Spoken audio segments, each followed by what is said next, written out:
Zeichen niederziehen!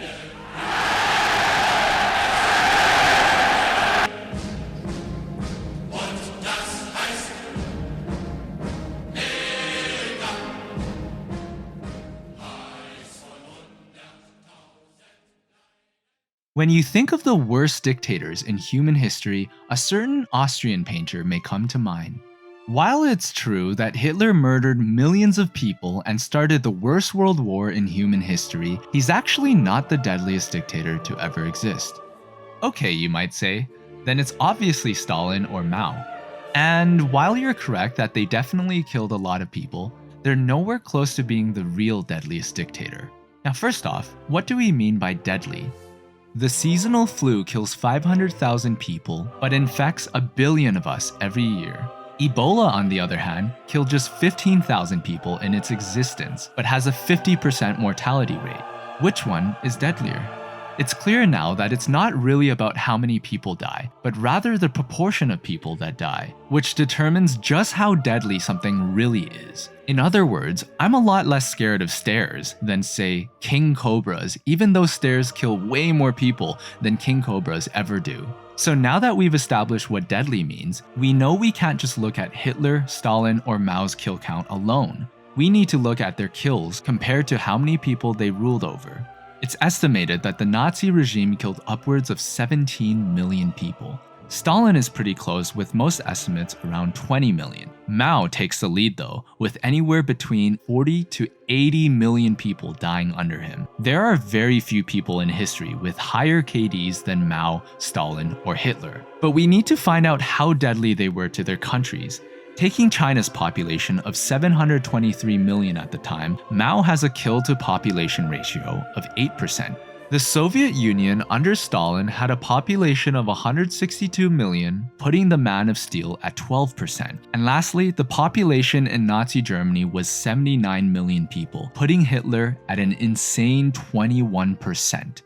We can see that Mustache Man, German Mustache Man, is now in first place. Russian Mustache Man stays in second place, and Chinese Mustacheless Man places third. But there's one person in modern history that beats them all. One person who collected every Infinity Stone from hell. One person who looked at North Korea, China, the USSR and said, "Fellas, hold my beer," ending his run at a staggering 36% kill rate. It's the man, the myth, the legend, Pol Pot. But who is this chubby-cheeked, unremarkable-looking guy that looks like the cook from your local Asian restaurant? And how did he end up beating Hitler, Stalin, and Mao to become the deadliest dictator in human history?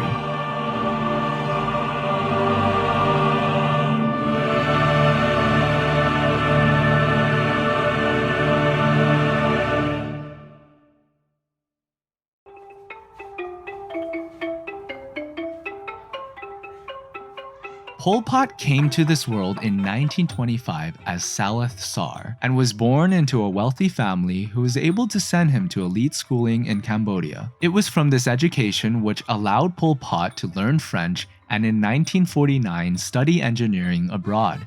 While in France, he learned more about Marxism and became interested in socialist ideas, joining various left-wing groups including the Marxist Circle, Le Cercle Marxiste, for all you frog-eating freaks, and the French Communist Party. During this time, he definitely wasn't the only one going through this political transformation. Many young people after World War II felt that communism was the future, with the already largest country in the world being communist and gaining control over more of Europe, and the recent victory of Mao's communists in the world's most populated country. With that said, like many potheads in college, Mr. Pot wasn't the most academically gifted student. Having failed his first-year exams, he barely managed to pass when given a second chance, and spent more of his time being a rebellious communist than actually studying. But much of his knowledge on communism was rather elementary. He apparently tried to read Marx's work and admitted that he didn't really understand them. But wait, you might ask, if Pol Pot didn't understand Marx or communism, where did he get his ideas on the policies he later implemented as Cambodia's leader?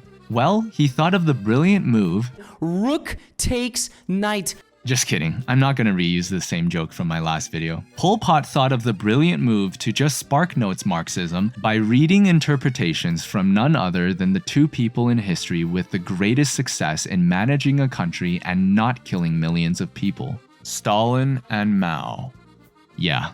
You can already imagine just how wonderful of a leader Pol Pot would be by the fact that his two inspirations double-handedly caused the deaths of more people than all of World War II. So after a few more years of failing his classes and doing communist shenanigans, Pol Pot returned to Cambodia without his degree and decided to do more of his communist shenanigans at home. It's important to understand that Cambodia at the time was going through a massive civil war, having just gained its independence from France the same year he came back in 1953. Eventually, Pol Pot found himself as leader of a communist group known as the Khmer Rouge, or Red Khmer in non-frog-eating terms. Various other parties fought to gain control of the country, and eventually a right-wing group won out in 1970, establishing its own government with the support of the United States. North Vietnam, being communist and therefore allied with Pol Pot, and already at war with America at the time, invaded the American-backed Cambodian government, which caused Cambodia to be dragged into the Vietnam War, which, you guessed it, meant that they were now a fresh target for the good old US of A. While the Americans were claiming to only target communist forces, their bombing campaigns ended up mostly killing civilians, which only increased support for the communists and allowed their recruitment to quadruple in just over a year. Wait, you mean to tell me that indiscriminately bombing countries only creates more terrorists? Huh. I'm sure the Americans learned their lesson from this event and never did it again. Oh boy. Anyways, the Khmer Rouge under Pol Pot ended up winning bit by bit in the countryside, and soon enough, it was just the capital city of Phnom Penh that remained unconquered. By 1975, the city finally fell, and the Khmer Rouge was now in full control of Cambodia. It's important to note that up to this point, Pol Pot wasn't actually Pol Pot yet, instead using various pseudonyms in order to remain unknown to even members of his own party, going by names like Brother Number 1, Elder Brother, 87, and Grand Uncle. It was only when establishing control of the country when he created the public pseudonym Pol Pot, transforming into a myth to Cambodia and to the world, as no one had seen or even heard of him before he became leader. This would be the beginning of the deadliest genocide in recent history. Despite still needing to pay rent, I actually rejected several sponsors for this video because I believe that they didn't provide enough value to you as a viewer. This is only my second video, and I would really appreciate your support to be able to make videos for you full time. If you're able to help me not be homeless this month as I'm making videos like this, please consider supporting me on Patreon, linked in the description, or through my YouTube channel membership, and you'll also get some cool benefits like early videos, shoutouts, an exclusive chat room with me, and more. Thanks!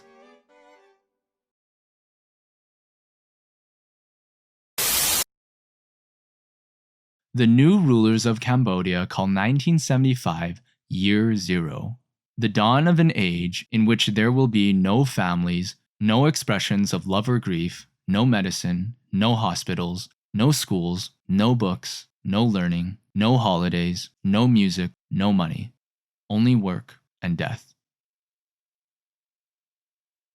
It was now officially Year Zero, and Pol Pot's flavor of communism meant that Cambodia would become an agrarian, pre-industrial, self-sufficient, classless utopia where so-called capitalist ideas like private property, religion, family, money, and even cities were to be eradicated. Knowledge of anything before Year Zero was banned, which meant that books were burned, religious objects were defaced, and countless buildings were destroyed. Just hours after Pol Pot and the Khmer Rouge took over, they began to force millions of people to abandon the cities and march to the countryside, where they were classified as new people because of their urban background and treated as enemies of the state. Children, the elderly, and even hospital patients were all forced to leave immediately, and thousands died from the march, including Pol Pot's own brother. Anyone associated with being from the city, such as doctors, teachers, engineers, clergy, intellectuals, and professionals of any kind, were now labeled as new people. People who wore glasses, spoke other languages, had pale skin, or belonged to an ethnic minority were also targeted, and many of them were either executed, starved to death, or overworked in the fields. A famous Khmer Rouge expression to the new people was,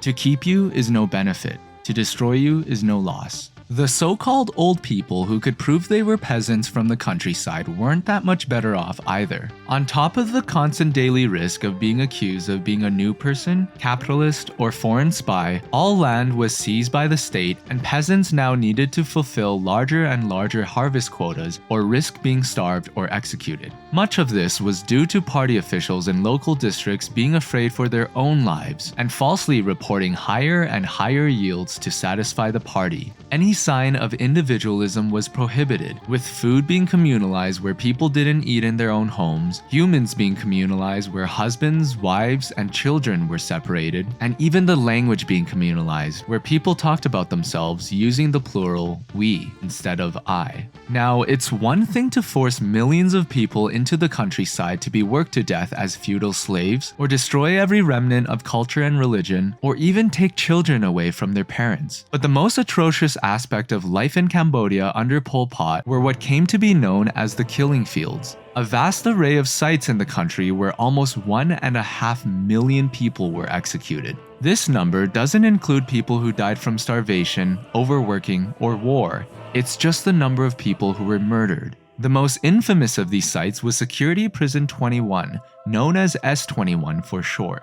The prison was once a cheerful high school, but after the city was abandoned, the Khmer Rouge turned it into a literal hell on earth, with classrooms converted into torture chambers, iron bars added to windows, and electrified barbed wire put up to surround the building. The high school turned jail could hold up to 1,000 prisoners at a time, with each prisoner being photographed and then forced to confess their sins against the party, regardless of whether or not they were actually guilty. Just like the Nazis, the Khmer Rouge were obsessed with documenting each and every prisoner, and many of the original photographs and confession documents survived, and are now published online by the Cambodian government, which is disturbing but also fascinating to see. The Khmer Rouge had a strict policy of killing the prisoner only when they had a confession, and if your toxic trait is thinking you just wouldn't confess so they couldn't kill you, I'm sorry, but Are you Delulu? Are you Delulu? prisoners were regularly beaten, cut with wire, and given electric shocks. Some were burned, forced to eat human waste or drink urine, pierced with needles, or hung by their legs and hands for hours.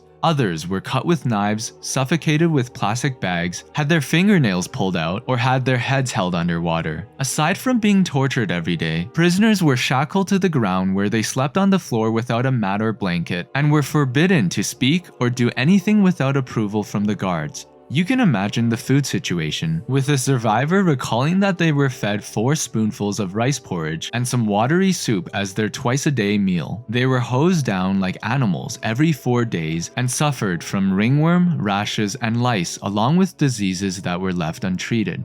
When a prisoner finally decided they had enough and wanted to die, they would confess and be forced to make up stories of how they were recruited by the CIA, KGB, or the Vietnamese to betray the party. They would also be forced to name friends, colleagues, and acquaintances who would themselves be brought in for interrogation, thus repeating the cycle over and over and over again, just like your high school friend's multi-level marketing scheme. After the forced confession was over, the prisoner would be brought outside to the schoolyard to be what they called discarded, where they were often beaten to death with hoes, axes, or sticks in order to save on bullets. After S21's first year of operation, they actually ran out of places to bury them and needed to transport them further and further away from the prison to make more killing fields. The children and infants of those who were executed would have their heads bashed against trees and thrown into the death pits along with their executed parents. The Khmer Rouge's rationale was to stop them from growing up and taking revenge for their parents' deaths. So many people were dying under Pol Pot that Cambodia's average life expectancy dropped from 40 years all the way down to 18.9 years old.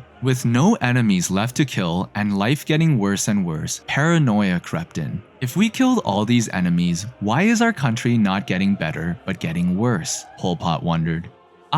It must mean that there are still people subverting us from within.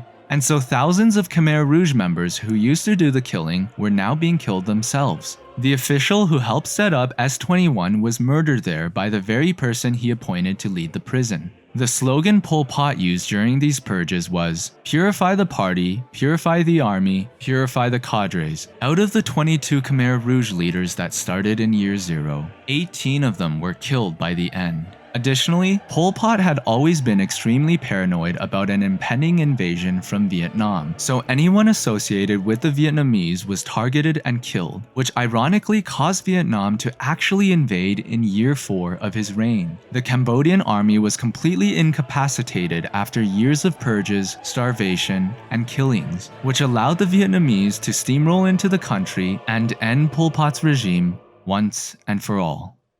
It's estimated that up to 2.5 million people, out of a population of just 7 million, were killed in 4 short, yet very long years.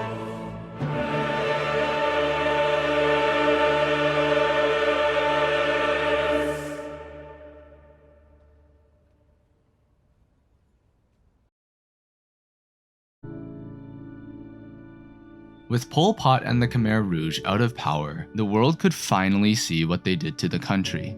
In just 4 years, millions perished. Communities throughout the country turned into ghost towns, cities into ruins, and people were dying from starvation and disease. All of this was revealed to the world to see in horror. Yet Pol Pot and the Khmer Rouge still had support from countries like China and the United States because of their opposition to Vietnam and, by extension, the Soviet Union. As a result, the Khmer Rouge continued to be internationally recognized as the legitimate government of Cambodia up until the 90s.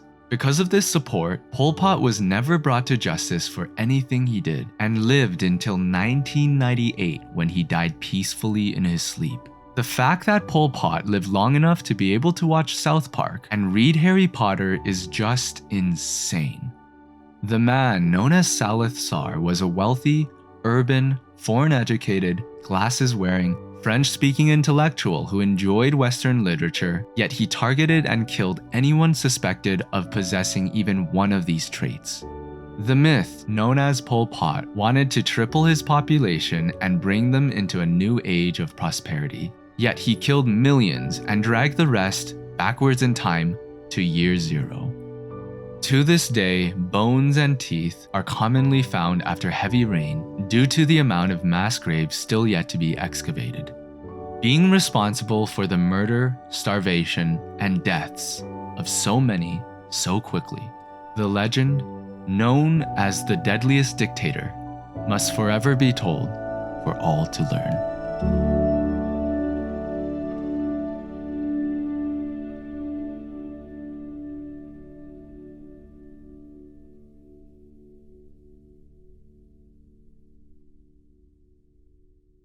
If you're still here, I've got a bonus story for you. But first, comment croissant to show that you're one of the special few who made it this far, and I will like and respond to every single one of you who does. Also, speaking of likes, I'm gonna beg for your like again, since this is only my second video, and it really shows me that you guys actually enjoyed it. I spent forever working on this, from researching everything about the subject, teaching myself how to make every transition, animation, and effect you saw in this video, scripting, recording, editing, you name it, and I'd love to be able to keep making these videos for you full time. If you're able to help me not be homeless as I continue to create videos for you, please consider supporting me on Patreon, linked in the description, or through my YouTube channel membership, and you'll also get some cool benefits as well. Thank you so much if you're able to support me, and a special thank you to my 2 supporters I currently have. Now here's a bonus story.